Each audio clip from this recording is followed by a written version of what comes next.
Ku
kepadamu lebih lagi ya Tuhan.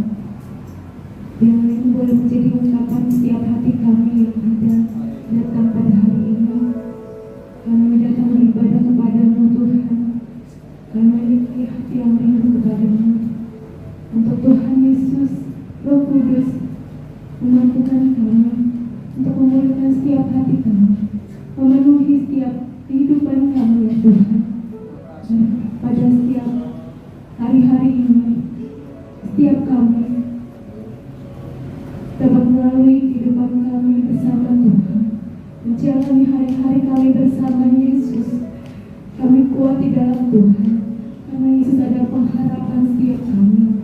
Kami bersyukur Tuhan buat hari lepas hari yang boleh kami lalui. Hingga saat ini kami boleh ada saat ini ya Tuhan. Sebagaimana kami ada, itu semua hanya karena kasih kemurahan Tuhan dalam kehidupan kami. Terima kasih Bapa yang baik. Terima kasih, terpujilah nama-Mu Yesus Kristus. Kami yakin dan percaya Tuhan hadir di tengah-tengah kami dalam setiap ibadah kami. Ketika kami menaikkan pujian dan penyembahan kami, biarlah setiap ini ya Tuhan yang kami persembahkan dari diri kami, dari hidup kami, boleh mengangkat hati Tuhan. Kau sungguh sangat baik Tuhan dalam kehidupan kami. Kami mengucap syukur dan kami mau beribadah pada pagi hari ini. Biarlah otoritas Tuhan yang melingkupi setiap hati kami. Bayar-bayar Tuhan boleh berkati untuk setiap yang mengambil bagian masing-masing Tuhan. Tanpa terkecuali Tuhan berkati juga setiap jemaat yang sudah hadir di tempat ini. Terima kasih Bapa. Terpujilah nama-Mu Yesus Kristus.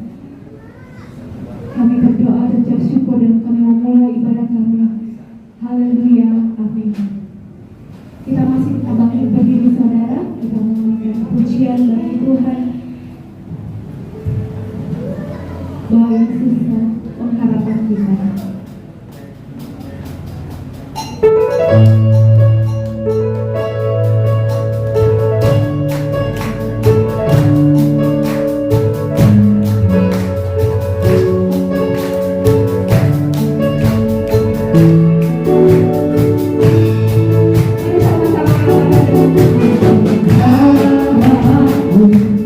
Hanya Yesus saja yang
kasih Allah Roh Kudus, Tuhan Yesus Kristus. Pagi hari ini Tuhan, inilah menjadi pengakuan kami di saat kami datang beribadah kepada Engkau. Kami bukan hanya masih punya Tuhan, dan kami akan tetap punya Tuhan. Terima kasih Tuhan, karena Engkau kekal dari dulu, sekarang, sampai selamanya, dan Engkau tetap ada. Terima kasih Tuhan, terima kasih. Kalau kami sudah menaikkan pujian kami Tuhan, biarlah berkenan di hadirat-Mu, biarlah menjadi rupa yang harum di hadapan. Sebentar kami Tuhan akan mendengarkan sebagian daripada kebenaran sabda-Mu, hamba-Mu yang sudah Engkau persiapkan. Biarlah Engkau tutup bungkus dengan kuasa darah-Mu, sehingga setiap kata, setiap perkataan kalimat yang disampaikan boleh tersampaikan dengan baik, dan kami yang mendengarkan boleh dipuaskan dan dikenyangkan, dan kami dipulihkan. Terima kasih Tuhan, kami buka bejana hati kami. Kami siap untuk mendengar firman-Mu Tuhan.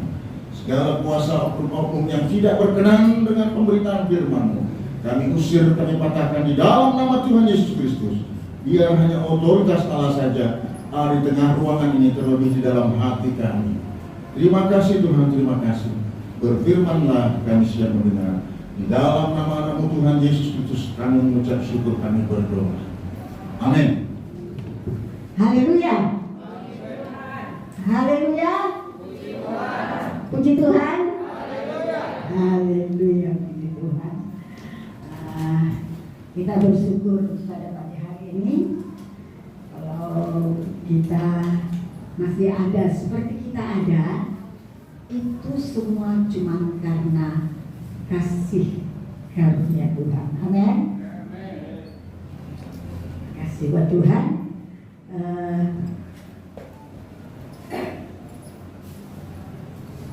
Ganti kacamata yang agak jelas. Tuhan tolong. Puji Tuhan. Mari kita buka saja Alkitab kita.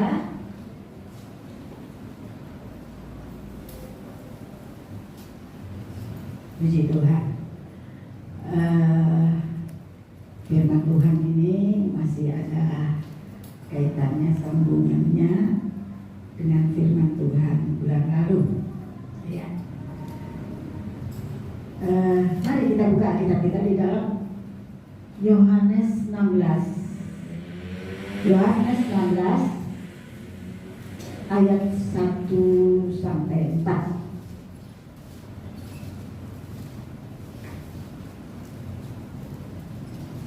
Yohanes 16 ayat 1 sampai 4. Kalau kita sudah dapat, saya undang kita sama-sama berdiri. Terima kasih. Kita perhatikan pembacaan firman Tuhan. Yohanes 16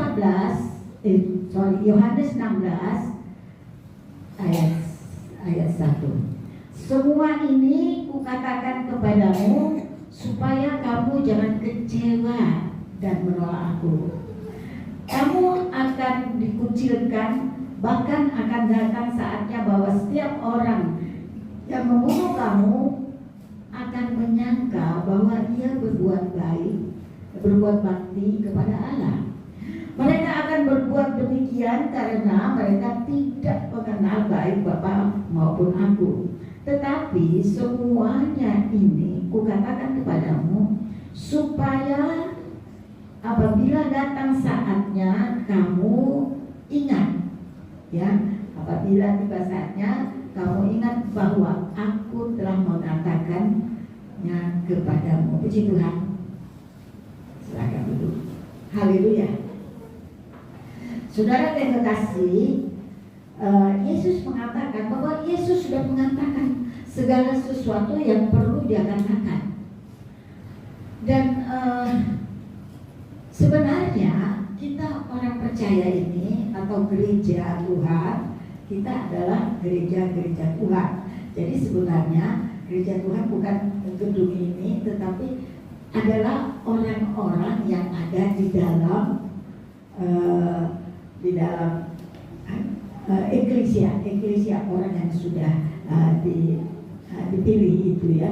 Jadi kita ini adalah gereja Tuhan, dan semua apapun yang akan terjadi di dalam dunia ini selama Yesus masih ada di dalam dunia, dan sesudah dia juga tidak ada di dalam dunia, dia sudah di sorga, dia sudah mengatakan segala sesuatu yang akan terjadi. Jadi supaya apa? Supaya kita tidak kecewa. Supaya kita tidak kecewa. Banyak yang menyebabkan orang kecewa. Tuhan Yesus tidak mau itu terjadi dalam hidup kita. Jadi Dia katakan, semua ini kukatakan kepadamu supaya kamu jangan kecewa dan menolak aku. Kalau hal-hal yang dikatakan ini akan terjadi, kamu akan dikucilkan. Bahkan akan datang saatnya bahwa setiap orang yang membunuh kamu akan menyangka bahwa ia berbuat bakti kepada Allah. Jadi memang mereka itu tidak tahu kebenaran, ya. Jadi mereka memikir apa yang dia buat itu sudah baik.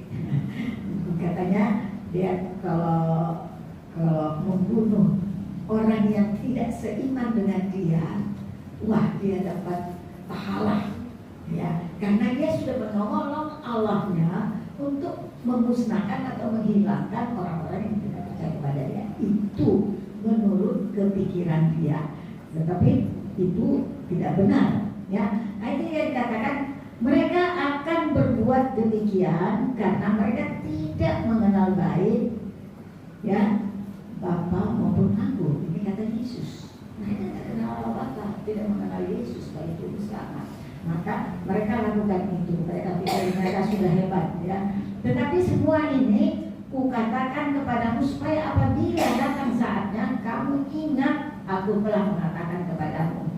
Kata Yesus, kalau hal ini terjadi, hal-hal yang dikatakan itu belum terjadi waktu saat dikatakan. Tetapi kalau hal itu sudah terjadi dalam hidup kita, kita ingat firman Tuhan itu, jangan kita kecewa. Nah, itu yang Tuhan tahu. Jangan kita kecewa. Ya, kenapa? Karena semua yang Tuhan izinkan, semua yang Tuhan izinkan dalam kehidupan orang percaya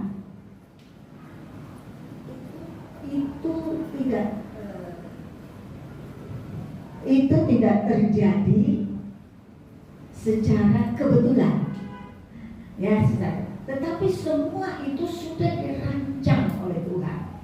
Semua, biarpun banyak sekali manusia, berjuta-juta, bermilion-milion manusia, tetapi Allah kita, Tuhan kita tuh memang, ya namanya Tuhan, ya, dia tahu satu persatu. Wah, si A ini begini, saya akan dia selama ini baik, dia selama ini begini. Oh iya, saya akan kerja. Nah, si B ini begini, karena dulu dia mohon kepada saya supaya diberkati, lalu sesudah dia diberkati, dia menjauh dari saya, lalu dia mulai mencintai dunia ini, lalu dia melupakan saya, ya, lalu saya akan beri dia pelajaran. Itu semua ada di pikiran Allah, satu persatu, ya. Kita pikir kok bisa ya? Kan banyak kali dia Allah, dia Tuhan, dia menciptakan kita, dia memberikan kita nafas hidup. Jadi jangan heran, ya. Jadi dikatakan semua apapun yang akan terjadi dalam hidup kita itu diketahui oleh Allah. Bahkan dikatakan sehelai rambut dari kepala kita tidak akan jatuh rontok tanpa seizin Allah. Itu baru rambut. Apalagi kita, ya, kekasihnya Yesus, tidak mungkin terjadi sesuatu dalam hidup kita kalau tidak seizin Allah. Dan Allah selalu bekerja sama mendatangkan kebaikan kepada semua orang yang mengasihi Dia. Tetapi kadang-kadang Allah mengizinkan kita dalam masalah, dalam problem, dalam segala hal, itu Dia memberi pelajaran kepada kita. Ya, seperti dikatakan, ya, dalam Alkitab, Mazmur 119 ayat 71, ya, ini masih bulan lalu juga, ini ayat pokoknya. Mazmur 119 ayat 71, bahwa aku tertindas itu baik bagiku, supaya aku belajar ketetapannya Tuhan. Itu dikatakannya bahwa aku tertindas itu baik bagiku supaya aku belajar ketetapan-ketetapanmu. Kata kita harus berkata demikian. Jadi kita harus mengerti apapun yang terjadi dalam hidup kita itu bukan kebetulan. Anak kita sakit, ya. Lalu kita saat sudah mau, misalnya mau bayar uang sekolah anak, uangnya belum ada, tetapi saat kita memohon kepada Dia dan minta tolong, Dia tidak pernah terlambat dalam menolong kita. Ya, kadang-kadang mungkin saudara-saudara juga pernah alami, ya, suatu saat butuh, ini dananya belum ada, harus bayar uang ujian untuk anak. Kalau dia belum dibayar, dia tidak ikut ujian. Lalu kita mulai berserah, kita mohon kepada Tuhan, kan mungkin mau pinjam sana pinjam sini, mungkin malu, atau kita tidak berani, atau memang tidak ada yang mau beri pinjaman. Ya, lalu kita mulai akhirnya berserah kepada Tuhan. Tuhan, tolong anakku supaya bisa ujian, aku dapat melakukan segala perkara. Engkau Tuhan yang Maha Baik, Tuhan yang sadai, Tuhan mempunyai segala sesuatu. Dan kita waktu itu kita mungkin cuma mengatakan beberapa kata kalimat, tetapi itu dari hati kita, karena kita imani, kita percaya, lalu kita mengerjakan apa yang kita kerjakan. Tiba-tiba ada uang, tiba-tiba nggak tahu bagaimana caranya, ada saja jalannya. Mungkin suami kita kasih, mungkin ada orang yang membayar hutang. Aneh loh, kadang-kadang ada orang yang ibu saya mau bayar hutang saya, padahal saya sendiri udah lupa bahwa saya pernah memberikan hutang kepada orang itu. Tetapi saat detik-detik terakhir, pertolongan Tuhan tidak pernah terlambat. Sekali lagi, itu tadi sampai saya gemeteran, misalnya saya deg-degan gimana caranya untuk bisa menolong anak saya. Itu Tuhan izinkan supaya saya betul-betul bergantung kepada Tuhan, supaya betul-betul berharap kepada Tuhan, bukan berharap kepada gaji suami saya, bukan berharap kepada uang saya, tabungan saya dan segala macam, tetapi betul-betul berharap dan bergantung kepada Tuhan. Dan itu terjadi. Itu pelajaran yang diberikan oleh Tuhan supaya apa? Supaya saya dapat bergantung kepada Tuhan. Nah, jadi kalau suatu saat kita tertindas, ingat, itu adalah pelajaran bagi kita. Banyak sekali pelajaran-pelajaran dalam hidup ini yang mungkin kita belum pernah alami, dan itu Tuhan izinkan kita alami supaya kita belajar dari keadaan yang kita sudah alami itu. Dan setiap pelajaran pasti ada ujiannya, saya katakan. Nah, yang tadi mungkin itu ujian terakhir. Banyak lagi macam-macam yang Tuhan berikan kepada orang percaya, ya, ujian-ujian supaya kita mengerti apa rencana Tuhan. Apa rencana Tuhan kita nggak tahu. Ya, jadi kita harus percaya, jangan kecewa. Kecewa terhadap sesama manusia itu banyak bisa terjadi dalam hidup kita. Ya, karena apa? Manusia itu diamnya kecewa, diamnya suka bikin kecewa, suka kecewa sendiri, suka bikin orang kecewa. Itu manusia. Jadi manusia tidak ada bulu. Sengaja atau tidak sengaja, kadang-kadang kita kecewa. Kita berkata gini, oh betul firman Tuhan, saya nggak akan kecewa apapun yang terjadi dalam hidup saya, karena saya berharap pada Tuhan. Tapi suatu waktu tanpa kita sadari kita kecewa kepada seseorang. Akhirnya kita kecewa kepada Tuhan. Kenapa Tuhan nggak mau jawab doaku? Tanpa sadar kita mulai kecewa. Atau tanpa sadar kita membuat orang lain kecewa kepada kita, dan akhirnya dia kecewa kepada Tuhan, dan kita tidak menjadi berkat. Sebab itu apapun yang terjadi dalam hidup kita, jangan kita lari dari masalah. Kalau kita lari dari masalah, kecillah kekuatan kita, kecil kemampuan kita, memang kecil. Tapi waktu saat kita mempunyai masalah, tidak lari dari masalah, tetapi datang kepada Tuhan, memohon dan berharap, bergantung 100% kepada Tuhan. Tuhan buat kita tidak pernah kecewa. Haleluya. Saya ingat dulu lagu dan lama-lama ya. Dan jadi tak pernah kecewa mengiring Yesus, tak pernah kecewa, ku serahkan semua, berjalan sertanya, semakin bahagia, tak pernah kecewa, buat selamanya. Itu dulu lagu favorit waktu kami masih sekolah Alkitab tahun 69-70.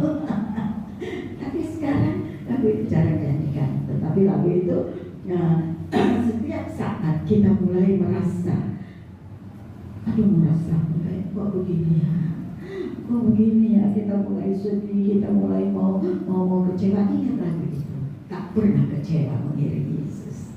Karena Yesus tidak akan membiarkanmu sendiri dalam dukamu, dalam susahmu, dalam kesakitanmu, dalam kankermu, kantong keringmu.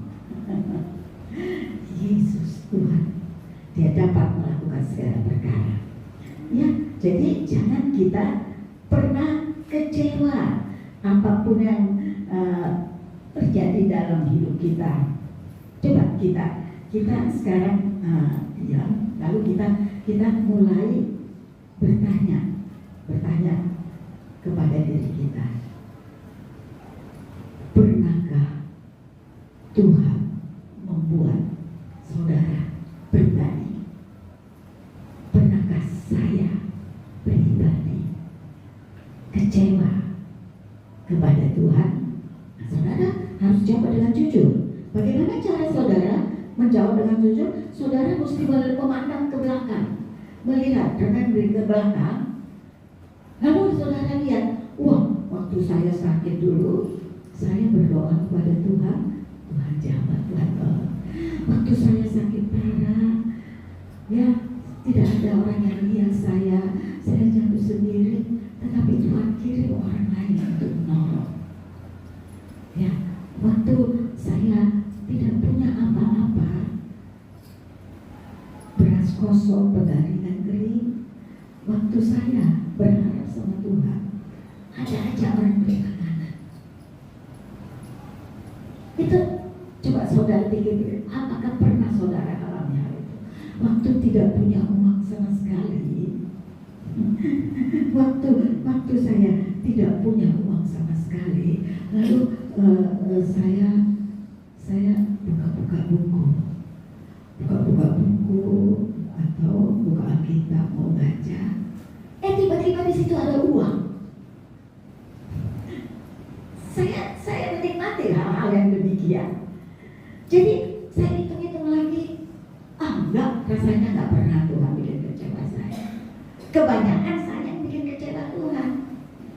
Saat saya dalam zona nyaman, kadang-kadang saya lupa, jam ibadah saya nggak beribadah.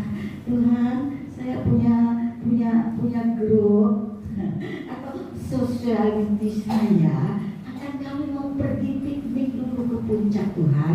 Hari Minggu ini absen dulu ya Tuhan. Itu kita sama aja mengecewakan hati Tuhan. Karena kita tidak mengutamakan Tuhan.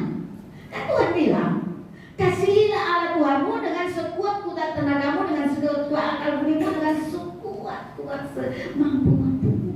Kasihlah sesama manusia dengan sama seperti diri sendiri. Kadang-kadang saya sering begitu. Tuhan, saya hari ini maaf terlanjur sudah janji sama teman. Karena apa? Teman saya ini susah sekali untuk dihubungi, susah sekali bisa ketemu karena orangnya super sibuk.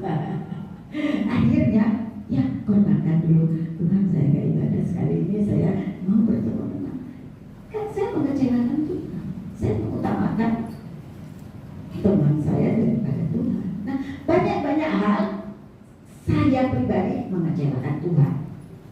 Lalu kalau saya ingat-ingat lagi, kadang-kadang saya sudah mulai bohong. Anak saya pernah minta sesuatu, Ma nanti beliin ini dong, itu nggak tahu dia itu buku pelajaran, nggak itu untuk mainan atau apa ya. Saya sudah bilang gini, tapi anak tunggu papanya gajian. Nah si anak kecil ini pikir, oh iya tenang. Dia pikir bulan habis bulan lagi. Nah bapaknya masuk nggak pernah gajian, kok nggak dibeli-beli? Ma katanya kalau bapak gajian mau dibeliin. Aduh maaf ya, belum beli. Mulai apa? Mulai bohong lagi, menutupi kebohongan yang tadi.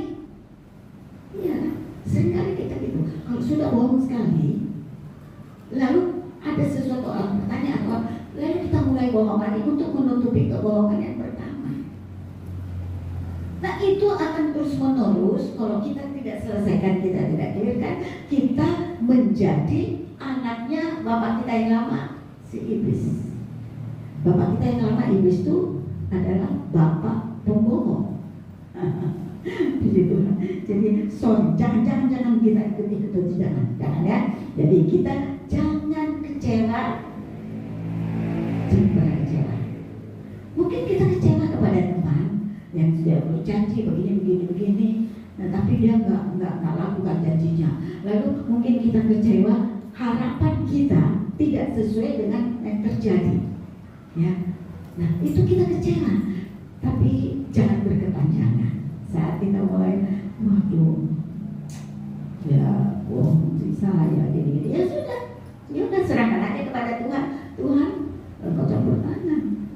Biarlah kiranya temanku itu bisa sadar dan dia bertobat. Ya, kali kita berdoa kepada Tuhan bilang apa? Firman Tuhan, doakan musuhmu. Iya kan? Iya, jadi itulah yang harus kita lakukan dalam hidup ini. Apapun yang terjadi dalam hidup kita, kalau Tuhan izinkan terjadi, itu suatu pelajaran bagi kita. Pelajaran-pelajaran dalam hidup ini masih banyak sekali yang kita mengalami. Dan Tuhan suka berikan supaya kita mengalami. Dan itu menjadi pelajaran-pelajaran hidup dalam hidup kita. Sehingga makin lama kita makin mengerti apa rencana Tuhan, makin lama kita makin paham. Oh, apapun yang terjadi, Tuhan izinkan, itu ada maksud Tuhan untuk memberi pelajaran kepada saya supaya saya paham. Dan segala macam apapun yang terjadi dalam hidup kita, jangan kita pernah kecewa. Haleluya, puji Tuhan. Ya, jadi kalau kita hitung-hitung yang berkat-berkat, yang baik-baik, yang ini, lalu kita hitung-hitung lagi yang kita susah, kita tidak ditolong, kita ini lebih banyak. Waktu kita kantong kering, lalu kita mulai mengeluh, Tuhan, Tuhan nggak berkati saya butuh Tuhan itu, saya butuh itu, saya butuh ini, tapi saya belum mampu. Mulai berserah kepada Tuhan dan mulai ingat yang nyanyian berkata, hitunglah berkatmu satu persatu dan kau lihat apa cintanya melebihi. Jadi berkat yang kita terima itu jauh lebih banyak daripada kekecewaan, daripada yang kita tunggu-tunggu kok belum datang berkat. Jadi hitunglah berkatmu satu persatu, maka kau tahu bahwa Tuhan selalu memberikan apa yang kau butuhkan. Jadi di Alkitab saja memang ada orang-orang yang kecewa. Kita lihat di dalam Mazmur ya, di dalam Markus.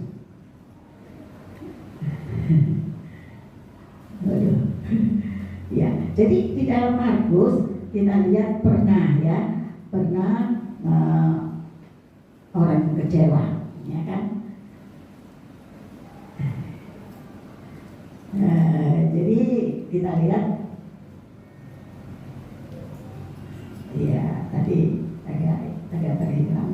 Ya, di dalam Markus 10 ayat 17, lalu nanti kita sambung sampai 21. Saya akan baca, dikatakan pada waktu Yesus berangkat untuk meneruskan perjalanannya, datanglah seorang berlari-lari mendapatkan dia dan sambil bertelut atau berlutut di hadapannya dan bertanya, "Guru yang baik, apa yang harus kuperbuat untuk memperoleh hidup yang kekal?" Ya, tetapi gurunya Yesus menjawab, "Kau harus berbuat ini, kau harus mengasihi Allah Tuhanmu, kau harus hormat pada orang tua, kamu ini, jangan berdosa, jangan mencuri," dan segala macam semua itu disebutkan. Dan 19-nya, lalu apa jawaban yang dia katakan di ayat 21?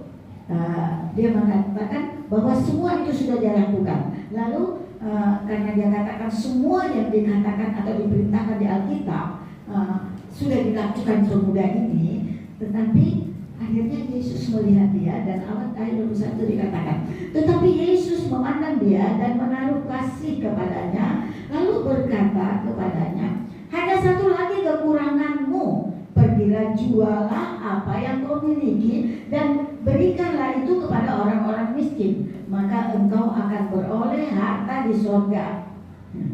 Kemudian datanglah kemari dan ikutlah aku. Kedua, mendengar perkataan itu ia menjadi kecewa, lalu pergi dengan sedih sebab banyak hartanya. Pemuda itu, dia orang kaya, lalu dia ingin mengikuti Yesus. Dia katakan, "Guru, saya mau mengikuti kau." Tuhan bilang, "Kau harus lakukan ini." Saya mau masuk kerajaan surga dan mengikuti kau. Kau harus lakukan ini, tidak boleh berdusta, tidak boleh bohong, menghormati orang tua, ini banyak. Lalu dia katakan, "Saya sudah lakukan itu semua dari saya kecil, Guru." Oh, satu lagi. Apa, Guru? Jual semua hartamu, bagikan kepada orang miskin, orang yang membutuhkannya. Dengar itu kagetlah dia, hartaku banyak banget, saya enak sekali menikmatinya, rumah indah, rumah istana, mobil mewah, ada kolam renang, ada ini, ada itu, dan segala macam. Masa saya mesti jual? Lalu dia dengan tunduk lalu pergi. Dia nggak jawab A atau B. Kenapa? Karena dia lebih cinta hartanya daripada cinta keselamatannya, daripada cinta Yesus. Dia lebih cinta harta duniawi. Ingat, saudara-saudara yang kekasih, kita ke surga tidak bawa harta, kita ke surga tidak bawa giwang, kita ke surga tidak bawa cincin, kita ke surga tidak membawa apa yang kita miliki di dunia ini. Semua akan tinggal. Belum kita sampai surga, waktu kita meninggalkan dunia ini, kita meninggal, kita mencapai garis finish kita, lalu kita meninggal, orang lain mulai bilang innalillahi wa inna ilaihi raji'un. Lalu semua orang bilang telah berpulang ke rahmatullah. Lalu kita dimakamkan. Apa yang kita bawa? Gak ada. Kita lahir telanjang, kembali dengan telanjang.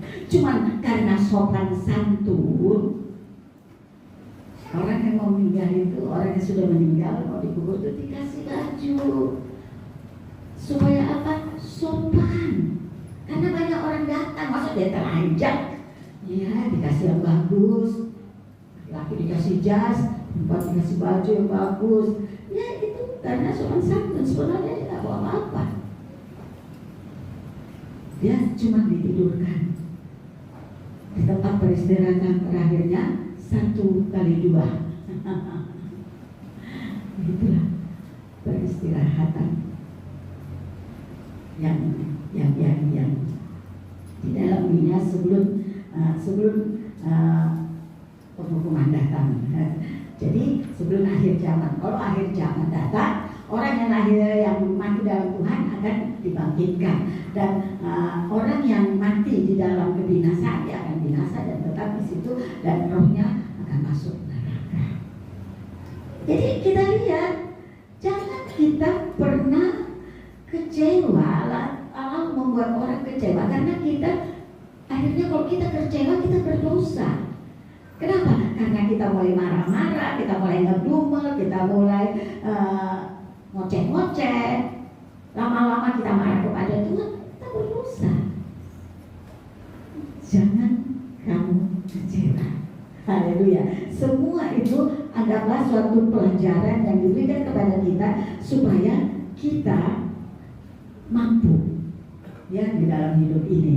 Ya.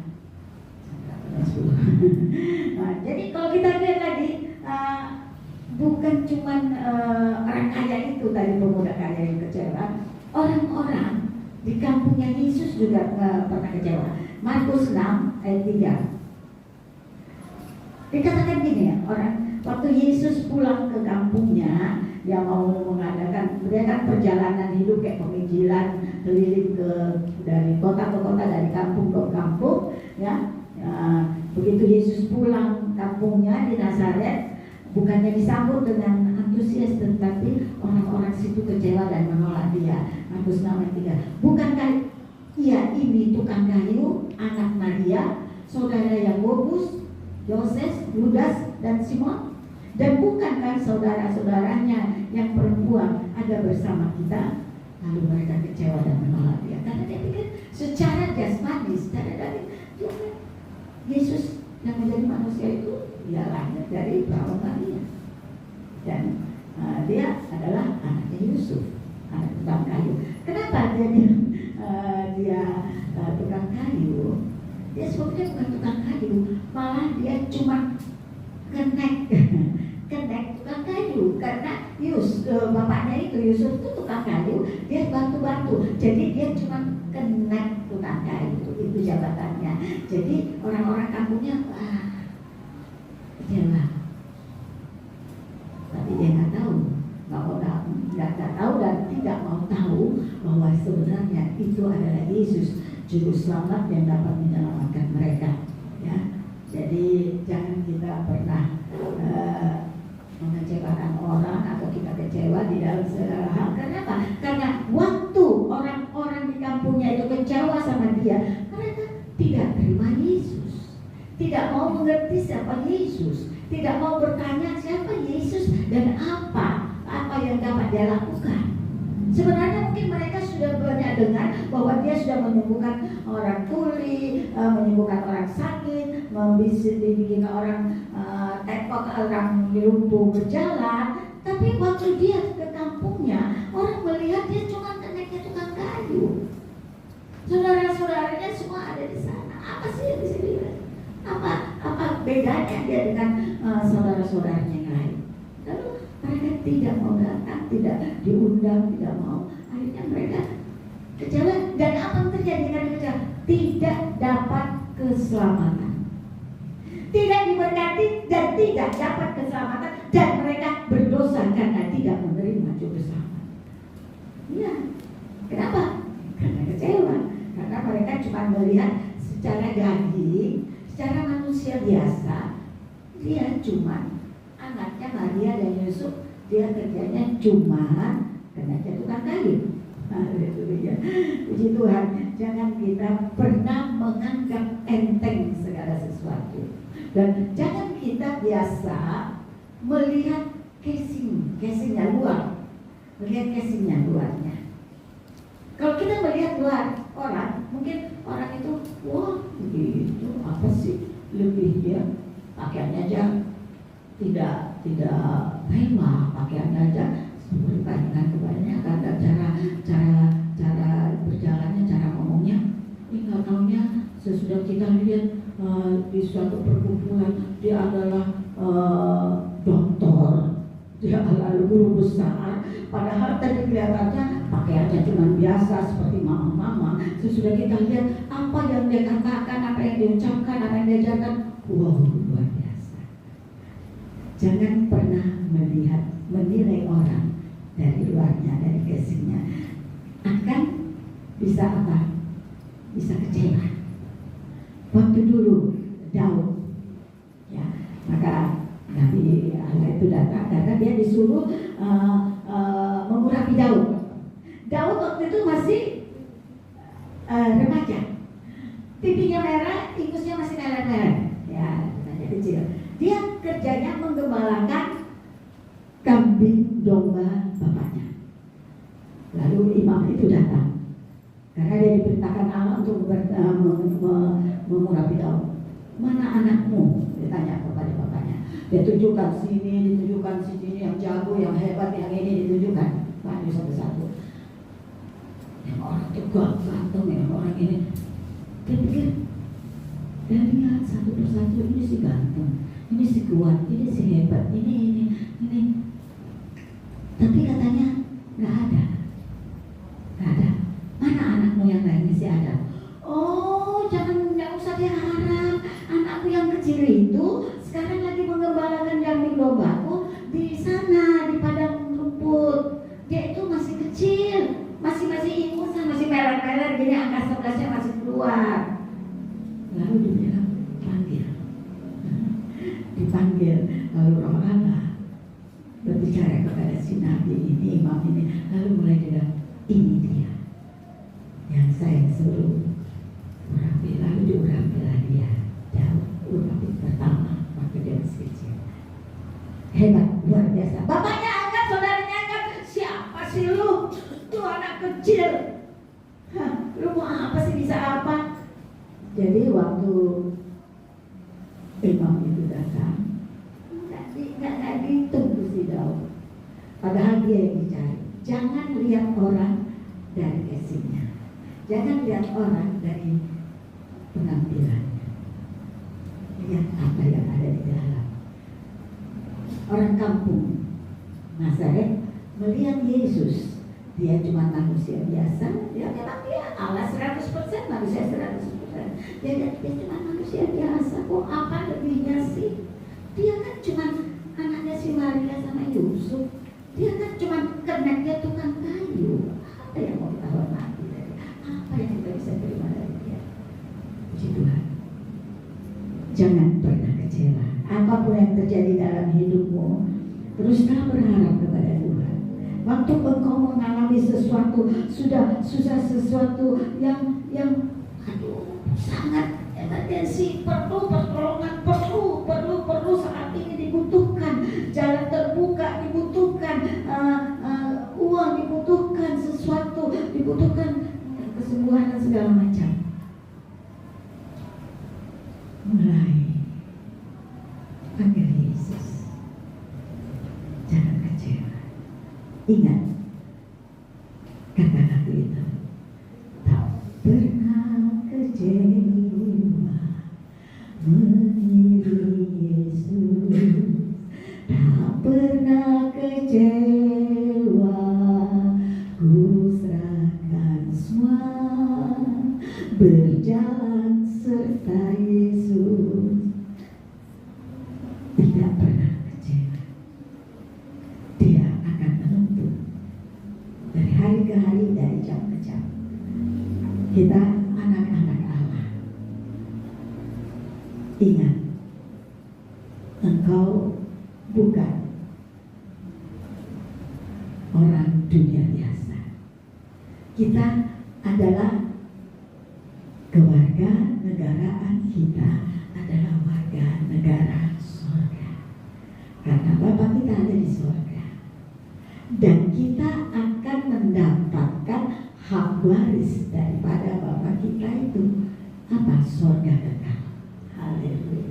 Sebab itu Yesus katakan waktu dia mau naik ke surga, dia bilang gini, jangan diberi hatimu terharu. Di rumah Bapakku banyak tempat tinggal. Aku akan menyediakan tempat bagimu. Sesudah selesai aku menyediakan tempat bagimu, maka aku akan datang menjemput kamu. Jadi jangan pernah kecewa. Yesus tidak berubah dulu, sekarang, dan sampai selama-lamanya. Dia belum pernah berubah, ya. Jadi kalau kita lihat, dikatakan di Ibrani 13 ayat 8, Yesus Kristus tetap sama baik kemarin maupun hari ini dan sampai selama-lamanya. Tetaplah percaya kepada Tuhan. Apapun yang terjadi dalam hidupmu, bergantunglah 100% pada Tuhan. Bahwa Ingat,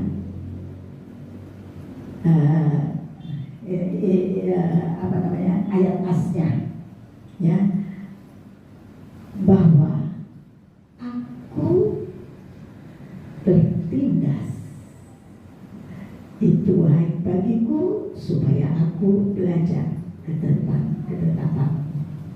Jadi saat kita tertindas karena masalah, karena problem, karena sakit, karena kantong kering, dan karena semua apapun, itu baik bagi kita supaya apa?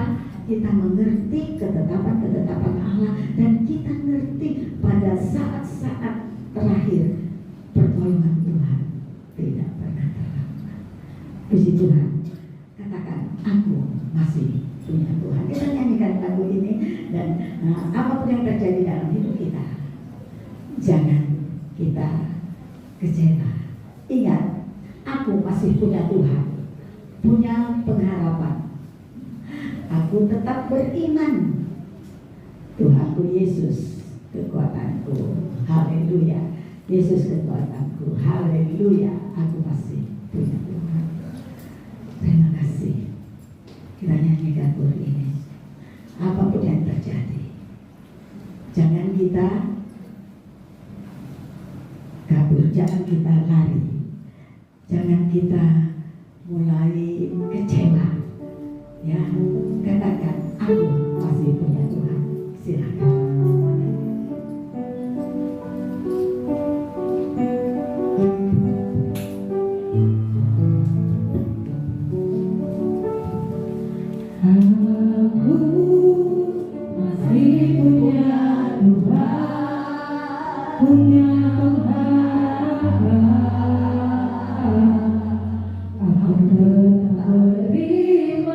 Aku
haleluya.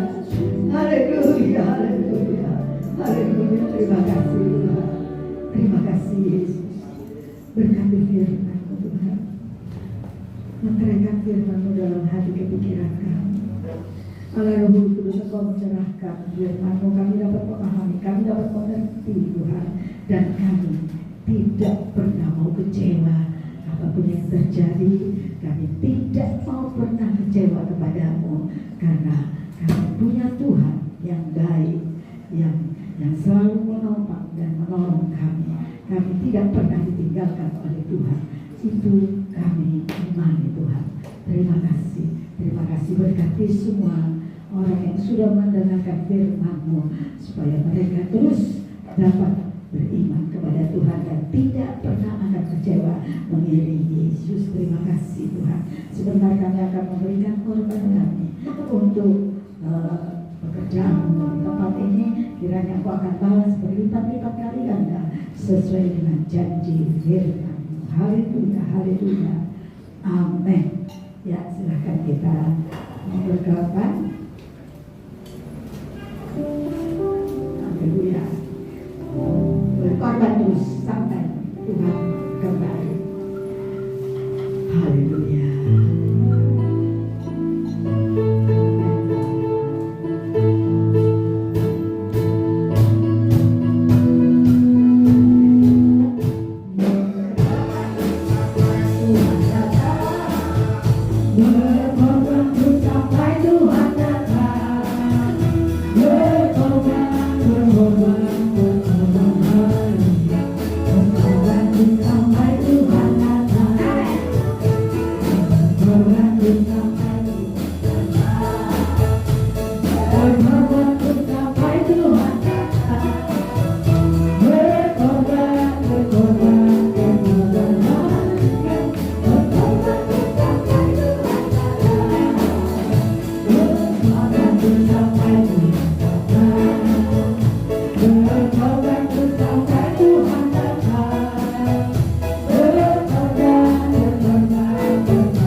Kiranya Tuhan akan membalas berlipat-lipat kali ganda. Amin. Haleluya.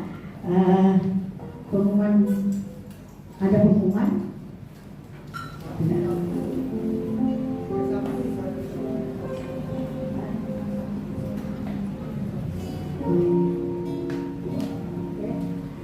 Pengumuman, semua jam-jam ibadah atau yang bertugas ada di warta jemaat.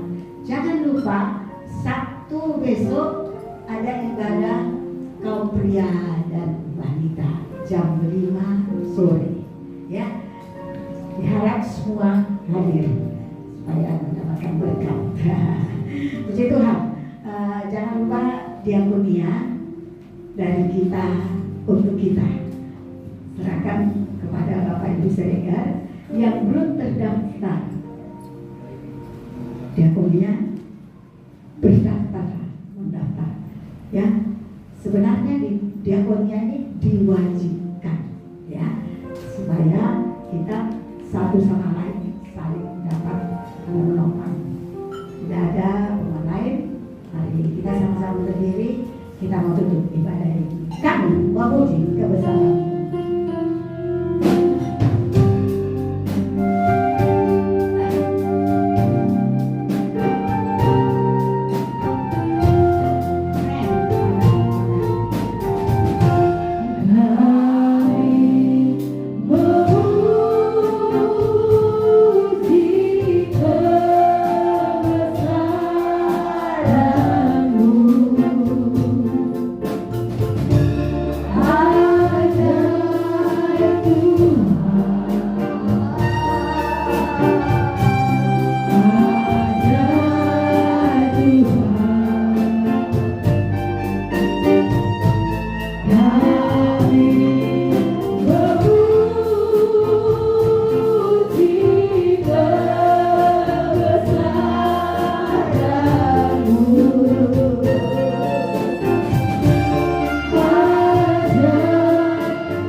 kasih karunia.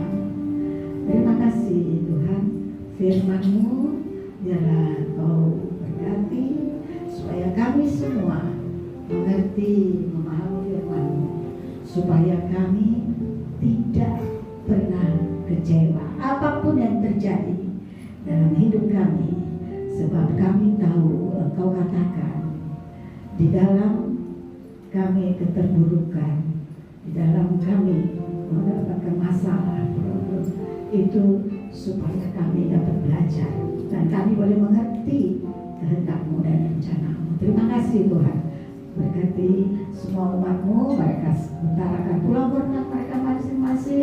Engkau tetap tutup bungkus mereka, jauhkan dari bahaya dan kecelakaan. Berkati mata pencarian mereka, apapun yang mereka kerjakan untuk mata pencarian mereka, Engkau buat berhasil supaya di dalamnya nama-Mu dipermuliakan dan ditinggikan. Berkati anak-anak cucu kami pada sekolah minggu, remaja, pemuda, tolong biar generasi-generasi penerus ini Tuhan makin kuat di dalam Engkau, makin takut akan Engkau, makin mencintai Engkau dan setia kepada-Mu. Terima kasih Tuhan, terima kasih, terpujilah Engkau Tuhan. Berkati semua keluarga-keluarga yang ada menjadi keluarga-keluarga yang berbahagia di dalam-Mu. Terima kasih Tuhan, terima kasih. Segala puji syukur hanya untuk Engkau. Sebentar umat-Mu akan pulang ke rumah mereka. Engkau berkati. Mari kita angkat hati kita. Haleluya. Pulanglah saudara-saudara berkasih ke rumah-Mu masing-masing dengan membawa berkat kasih karunia daripada Bapa kita di sorga, berkat kasih sayang dari putranya Yesus Kristus, berkat penyertaan, pertolongan, perlindungan dari Allah Roh Kudus mulai saat ini sampai selama-lamanya. Haleluya. Kita katakan amin. Bapa, terima kasih.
Selalu Tuhan menjawab doa, namun Dia beri yang terbaik di waktu yang tepat. Izinkanlah Tuhan